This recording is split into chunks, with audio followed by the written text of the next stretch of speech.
कोकणातील पालघरमध्ये विधानसभेच्या 6 जागा असून महाविकास व महायुती दोन्ही 3-3 जागा जिंकत आहेत. किल्ले रायगड असलेले रायगड या जिल्ह्यातील 7 मतदारसंघापैकी महायुती 4 तर महाविकास आघाडी 3 जागा जिंकत आहेत. रत्नागिरी जिल्ह्यातही महायुतीला फायदा होत असून 5 मतदारसंघातून महायुती 3 जागा तर महाविकास आघाडी 2 जागा जिंकत आहे. मालवणचा भाग पूर्व केंद्रीय मंत्री नारायण राणे यांचा गड आहे. सिंधुदुर्ग येथील 3 विधानसभा मतदारसंघापैकी 2 जागा महायुती जिंकत असून केवळ 1 जागा महाविकास आघाडी जिंकताना दिसत आहे.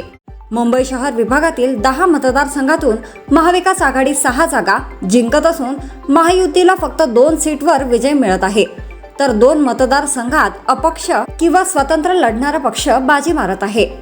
मुंबई सब अर्बन भागातील एकूण 26 विधानसभा मतदारसंघात कोण किती जागा जिंकत आहे हे महत्त्वाचे. यावेळी विधानसभा निवडणुकीत माजी मुख्यमंत्री उद्धव ठाकरे महाविकास आघाडीत आहेत. त्यामुळे मुंबई सब अर्बन भागातील 26 पैकी 16 मतदारसंघात महाविकास आघाडीचा पलडा भारी दिसतोय.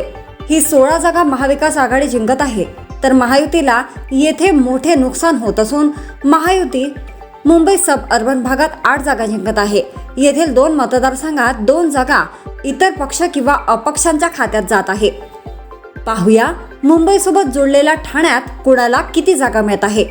राज्याचे मुख्यमंत्री एकनाथ शिंदे यांचा ठाणे हा गड आहे. ठाणे जिल्ह्यातील एकूण 18 विधानसभा मतदारसंघापैकी शिंदे गट आणि महायुती 9 जागा जिंकत असून महाविकास आघाडी 7 जागा जिंकत आहे, तर 2 सीट अपक्ष किंवा इतर पक्षाच्या खात्यात आहे.